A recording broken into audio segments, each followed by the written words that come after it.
All right, what's going on YouTube? Today we're going to talk about this Deebo Samuel situation. Obviously he wants out and he demanded a trade. He ain't going to be in San Fran no more. I've heard actual talks about maybe it's actually the quarterback play. Maybe he's seen, like Jimmy G. Also, maybe Trey Lance, he realized in practice he isn't the guy long term for him to make him succeed the most, etc.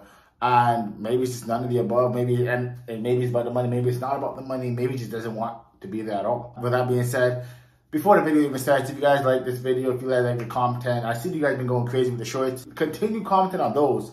And before we even start this video, hit the subscribe button down below so you don't miss anything. Make sure that notification bell is on, alright? That being said, good. Well, let me just talk about Deebo and his best landing spots. Honestly, I think I would honestly say the Jets. The reason why I think the Jets might be his best landing spot, I was actually against it initially because one of my boys is a Jets fan, and it's just super annoying.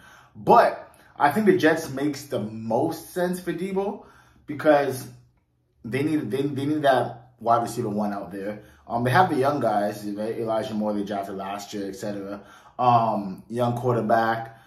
They got, I heard, 4 picks in the top 40, which is crazy. So they have the cap to ship the picks away for him, and plus they have, I think, if not the most, one of the top 5 most cap space available, right? Remember, they were going after Tyreek Hill, so I think they couldn't. Well, basically, he didn't want to go there. He wanted to go to Miami, which I guess makes sense weather-wise, etc., etc. They had business down there. That's a whole nother situation. But I truly believe that Deebo might fit best in New York.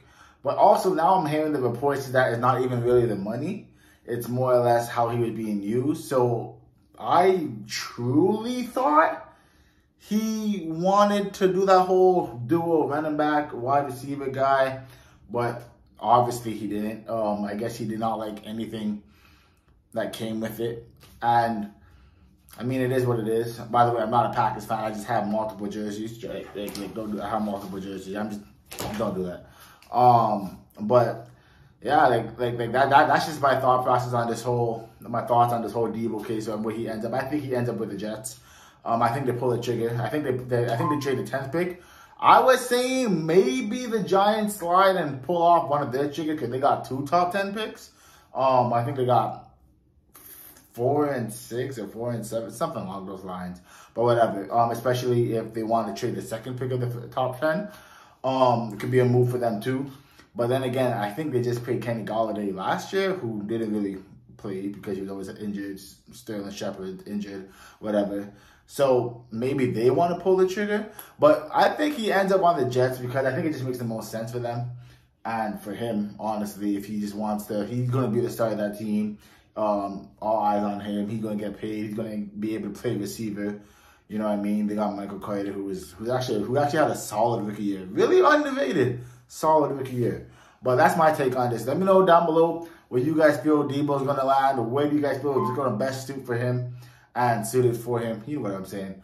And if you guys haven't already, make sure you guys hit a thumbs up, subscribe down below. And also, like we said, I actually want to hear what you guys think where he's going to end up. All right. So with that being said, holla at your boy. I'm out.